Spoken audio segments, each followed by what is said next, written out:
Hello guys, अंकुर sir के इस YouTube channel में आप सभी का स्वागत है। बात कर रहे हैं हम केमिस्ट्री के क्लास 11 के एटॉमिक स्ट्रक्चर की। और guys, most of the part of this chapter is already cover हो चुका है। Before this starting video, just reminding you, don't forget to like, subscribe and share this video, so हमें आगे videos बनाने के लिए मोटिवेशन मिले। बात कर रहे थे हम शेप ऑफ एटॉमिक ऑर्बिटल्स की। ऑर्बिटल, जो एटम के ऑर्बिटल्स होते हैं, उनका शेप कैसा होता है। अच्छा गाइस, अभी तक आपने क्वांटम नंबर पढ़े और क्वांटम नंबर में आपने अलग अलग क्वांटम नंबर, जैसे प्रिंसिपल क्वांटम नंबर, आपका एजीमुथल क्वांटम नंबर, आपका मैग्नेटिक क्वांटम नंबर और स्पिन क्वांटम नंबर, ये चारों क्वांटम नंबर जो है आपने पढ़े हैं, NLMS। तो गाइस, इसी के बेसिस पर हम ये समझने की कोशिश करते हैं कि एटम का ऑर्बिटल का शेप कैसा होता है। हम अगर ऑर्बिटल्स की बात करें तो ये भी हम जानते हैं कि ऑर्बिटल्स कौन कौन से होते हैं। S, P, D, F, G and so. But guys, जहाँ तक हम करंट टॉपिक में बात करेंगे तो हम S पढ़ेंगे, हम P पढ़ेंगे और D पढ़ेंगे। F से कॉम्प्लेक्सिटी ऑर्बिटल्स की बढ़ती जाती है, तो इस लेवल पे हमें केवल एक बेसिक ऑर्बिटल का शेप समझ आ जाए वही मोर देन इनफ है। फिर हायर स्टडीज़ में आप F, G और इन सब के ऑर्बिटल्स के शेप पढ़ते हैं। फर्स्ट ऑफ ऑल मैं बताऊं, अगर आपको साई की बात करते हैं, श्रोडिंजर इक्वेशन से जो साई निकलता है, एक्चुअली में इसका फिजिकल कोई एग्जिस्टेंस नहीं है, ठीक है। जस्ट वैल्यूज बताने के लिए काम करता है, मैथमेटिकल फंक्शन बताने के लिए काम करता है, बट फिर भी इससे बहुत सारी इंपॉर्टेंट आपको नॉलेज तो मिल ही जाती है। अब एक जर्मन फिजिस्ट मैक्स बॉर्न ने वेव फंक्शन बताया था और उसने स्क्वायर कर दिया था उसका, कि square of wave function which represent the probability density, मतलब एक इलेक्ट्रॉन कहाँ पे मिलता है ऑर्बिट में, वो बताता था साइन स्क्वायर। ये भी हमने पिछले वीडियो में देखा था।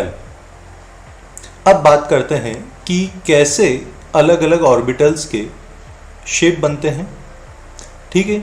अब आपको यहाँ पर शेप एज वेल एज थोड़ा सा साइज का भी पता लगेगा कि अगर S का शेप कैसा होता है, P का शेप कैसा होता है, D का शेप कैसा होता है। उसके बाद में S भी अलग अलग टाइप के होते हैं। आपके S, लेट से आपका 1S हो गया, ठीक है, आपका 2S हो गया। तो 1S और 2S के शेप में क्या सिमिलरिटी है और क्या डिफरेंसेस है, वो भी हमें आइडिया लगेगा। फर्स्ट ऑफ ऑल तो अगर साई का प्लॉट करा था उन्होंने ग्राफ, अलग अलग कर्व बने थे साइन स्क्वायर का रेडियस के अकॉर्डिंग।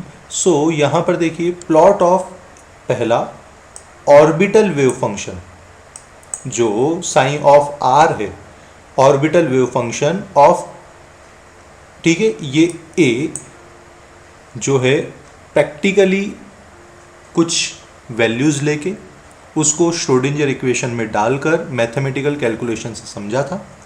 देन जो बी है आपका साइन स्क्वायर लेते हैं। साइन स्क्वायर लेने का मतलब प्रोबेबिलिटी की डेंसिटी बताता है, ठीक है, probability density, sine square of their radius function लेते हैं।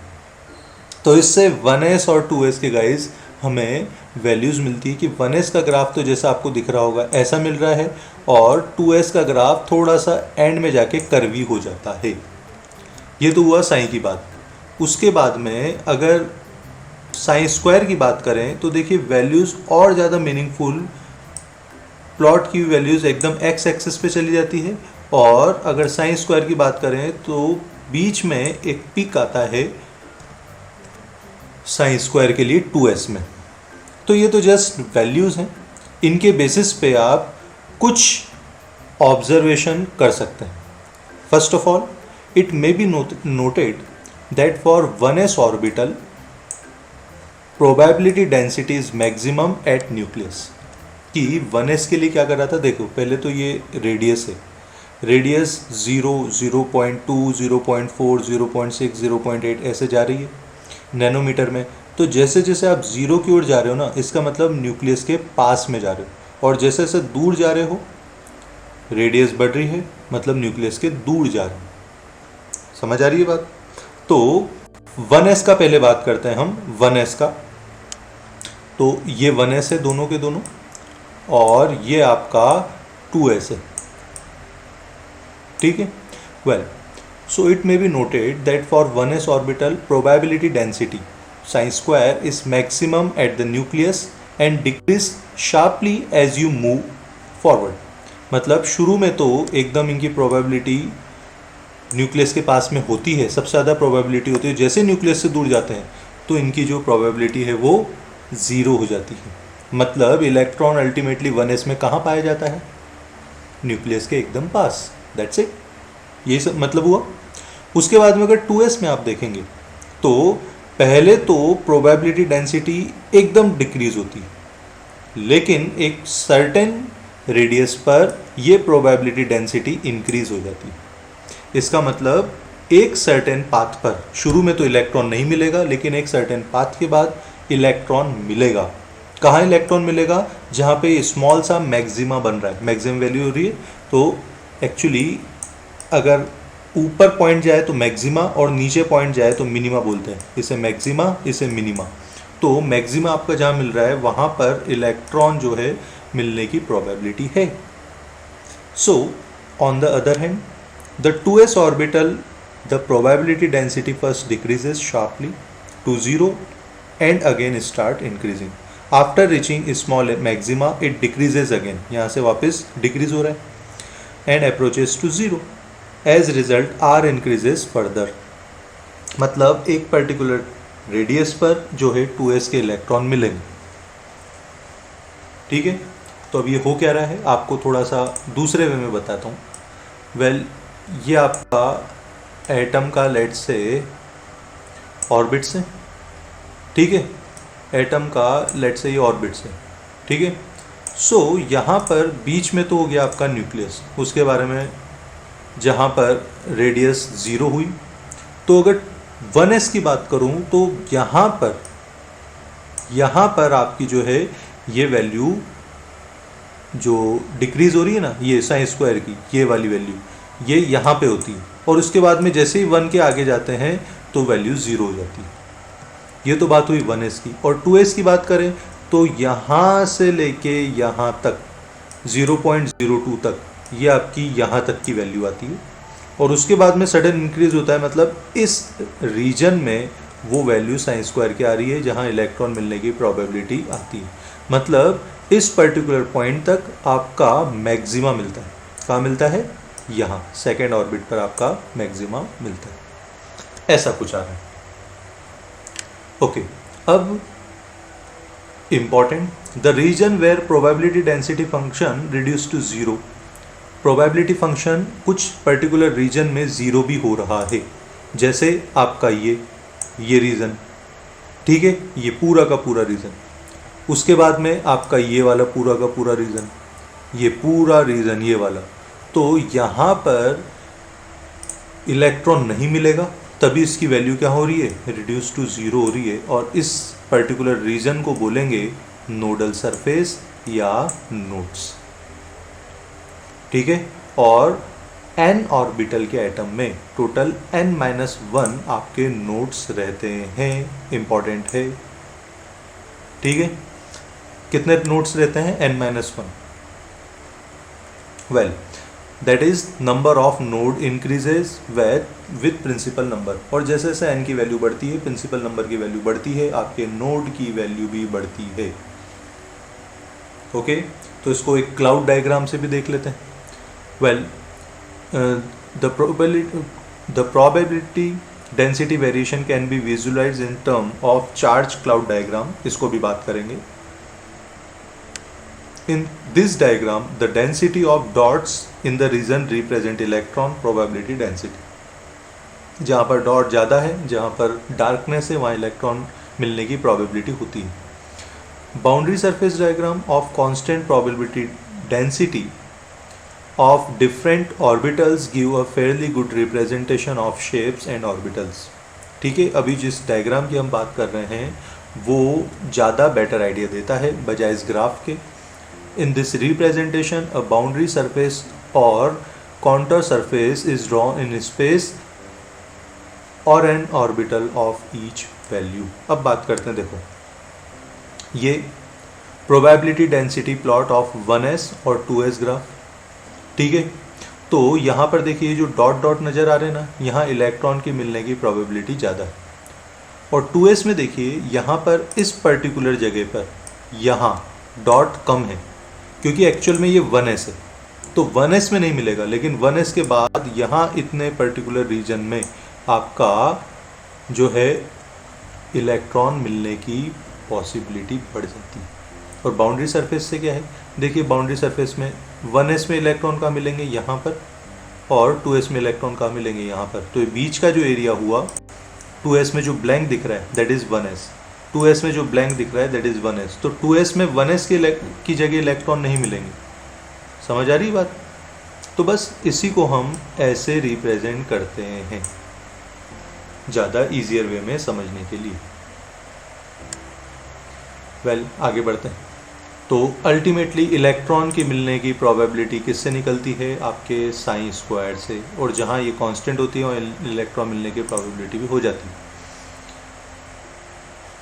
इन principle many such boundary surfaces may be possible. However for a given orbital only that boundary surface diagram of constant probability density is taken to be good representation of the shape which enclose the region or volume in which the probability finding electron is very high.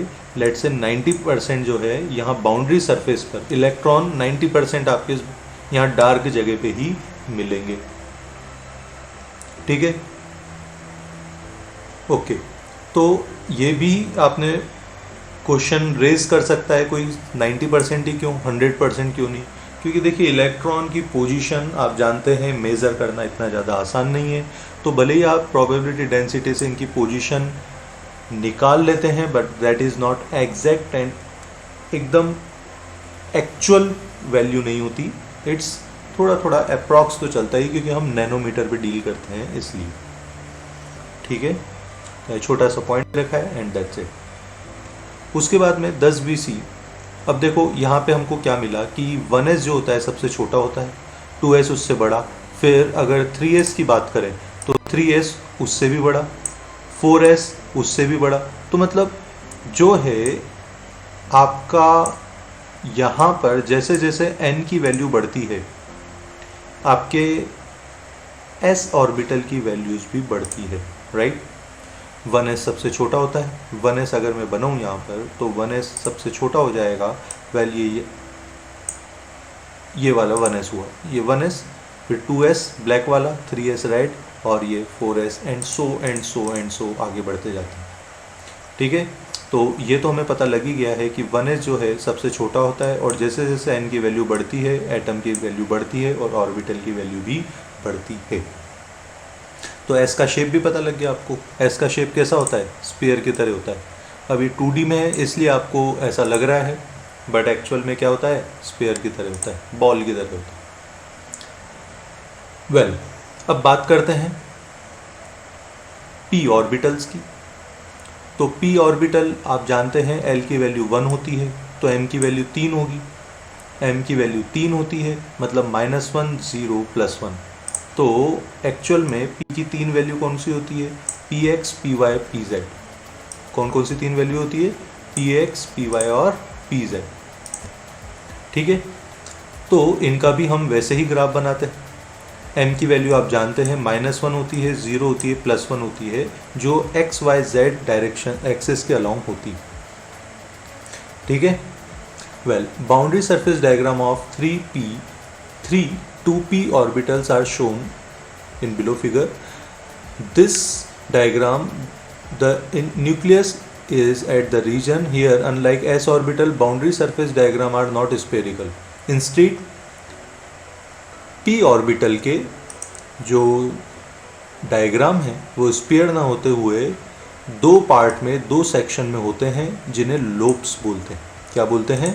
Lobe. ये पहला lobe, well अगर मैं बात करूं, ये पहला lobe और ये दूसरा लोब, ऐसे मतलब फूल की पंखुड़ी की तरह होते हैं लोब्स। ये एक ऐसा, ठीक है, और उसके बाद में ये दूसरा, ये लोब हो गए। कितने? दो लोब हो गए। एक पी में दो लोब होते हैं, ठीक है, और एक्स वाई जेड एक्सेस के अलॉन्ग होता है। अब देखो, पी एक्स हुआ, पी वाई हुआ, पी जेड हुआ, ये तीन वैल्यू होती है आपकी। तो अगर पी एक्स की मैं बात करूं तो एक्स एक्सेस पे पर ये आपका लोब रहते हैं। तो ये हो गया पी एक्स। वाई एक्सेस ये मानी है, ये देखिए आप थोड़ा ध्यान दीजिए। वाई एक्सेस पे अगर लॉब रहेंगे तो पी वाई, और जेड एक्सेस पे प्लस और minus, plus Z minus Z, दोनों एक्सेस पे अगर लॉब रहेंगे तो that is P Z. It's pretty much simple, right? तो ये हुए आपके पी ऑर्बिटल, ठीक है। और वैसे ही जैसे S में 1s 2s 2p का इंक्रीजिंग ऑर्डर होता है, वैसे ही P में भी होता है। 2p सबसे छोटा होता है। लेट से 2p लॉब ऐसा हुआ, ठीक है, आपका 3p लॉब ऐसा हुआ, आपका 4p लॉब ऐसा हुआ। मतलब जैसे जैसे ऑर्बिट बढ़ते हैं वैसे वैसे ऑर्बिटल साइज भी बढ़ती है, ठीक है। तो ये ऑर्डर भी इतना कोई हार्ड नहीं है, एक बेसिक है जो आपको याद हो ही जाएगा। The number of nodes are given by the n-2, ठीक है। इसमें कितने नंबर ऑफ नोड होते हैं? n-2 is the number of radial node of 1 for 3p orbitals, 2 for 4p orbital. मतलब जो n है ना, उससे n-2 कर दो तो आपको नंबर ऑफ रेडियल नोड्स निकल जाएंगे p के रिस्पेक्ट। s में तो n-1 था, p में कितना था? n-2। और अच्छा ध्यान रखना 1p नहीं होता, तो यहाँ 1p मत लिख देना भावनाओं में बह के। 1p एग्जिस्ट नहीं करता, 2p से चालू होता है p। ऐसे d जो है ना वो 3 से चालू होता है। d ऑर्बिटल की बात करें तो d जिसकी l की वैल्यू 2 होती है, ये 3 से चालू होता है। और इसकी टोटल वैल्यू जो है कितनी होती है? 5 होती है। कौन कौन सी होती है? -2, -1, 0, +1, +2, ठीक है। तो पहले तो गाइज इनकी वैल्यूज आप याद रखेंगे। वैल्यूज कौन सी होती? ये d की वैल्यूज 5 है, dxy, dyz, dzx, dx² - y² और dz², ठीक है। अब सेम टू सेम सारी चीज़ें बनाते हैं। तो यहाँ पर वेल आपके वेल दे रखिए, it's good. So beside the radial nodes the probability density function for np and nd orbitals are 0 at the plane। जो प्लेन पे है वो 0 हो जाएगी। और देखेंगे ये तो x p के बारे में बात कर रहा है कि जो p है प्लेन में, xy प्लेन में, zx प्लेन में और yz प्लेन में आपके लोब्स नहीं रहेंगे, आपके लोब्स रहेंगे एक्सिस पर। बट d में आपके लोब्स रहेंगे प्लेन में। कहाँ रहेंगे? प्लेन में। जैसे अगर yz की बात करें तो yz प्लेन में आपके लोब्स रहेंगे। यहाँ थोड़ा समझना होगा, 3D स्ट्रक्चर को 2D में दे रखा है तो समझिए बात को कि देखिए x ये रहा, y ये रहा, इसके इस प्लेन में ये रहा एक लोब, माइनस वाले में दूसरा, और ऐसे ही plus plus plus minus minus plus minus minus, ऐसे 4 जो प्लेन बनेंगे उसमें 4 लॉब्स होंगे। ऐसे ही XY का और ऐसे ही ZX का। लेकिन अगर x² - y² की बात करें और dz² की बात करें तो इन दोनों पर एक्सिस पे मिलता है। लोब कहाँ मिलता है? एक्सिस पे। देखिए dx² - y² में x और y एक्सिस पर है, प्लेन में नहीं है, एक्सिस पे है। और dz² में स्ट्रक्चर थोड़ा अलग होता है, एक लोब ऐसे होता है और फिर बीच में ऐसे सर्किल बनाएंगे ये, तो dz² का शेप ऐसा होता है, ठीक है। तो ये बात हुई ऑर्बिटल्स के शेप की, शेप ऑफ ऑर्बिटल। तो क्या एक और बात हो गई, आपके पी में तो एक्सिस पे होता है और पी में एक्सिस पे होता है, तो जैसे अगर मैं पी जेड की बात करूं तो वाई जेड प्लेन पर कुछ भी नहीं होगा, मतलब वाई जेड प्लेन जो है नोडल प्लेन होगा पी के लिए, ठीक है। और अगर डी एक्स वाई की बात करूं तो डी एक्स वाई में एक्स वाई पर ही प्लेन पर ही वो रहेगा जिसमें जेड एक्सेस रहेगी वो, तो इसे बोलते हैं angular nodes. And number of angular nodes किससे डिनोट करते हैं, स्मॉल एल से, ये तो आपको पता ही होगा। तो आपके अगर मैं टोटल नंबर ऑफ नोड की बात करूं वो n-1 होते हैं, और जो कि इक्वल होते हैं sum of small L angular nodes के, जो कि बराबर होता है n-l-1 रेडियल नोड्स के, ठीक है।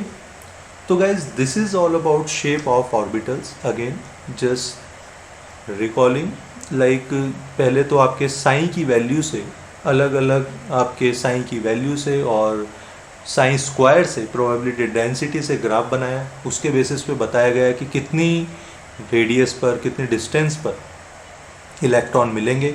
1s 2s का ग्राफ बना के देखा, फिर उसका डायग्राम बना के देखा, फिर हमने देखा कि s का तो स्फीयर जो शेप रहता है ऑर्बिटल का, उसके बाद में अगर p की बात करें तो लॉब्स की फॉर्म में रहते हैं, 2 लॉब रहते हैं, और d की बात करें तो 4 लॉब रहते हैं, ठीक है।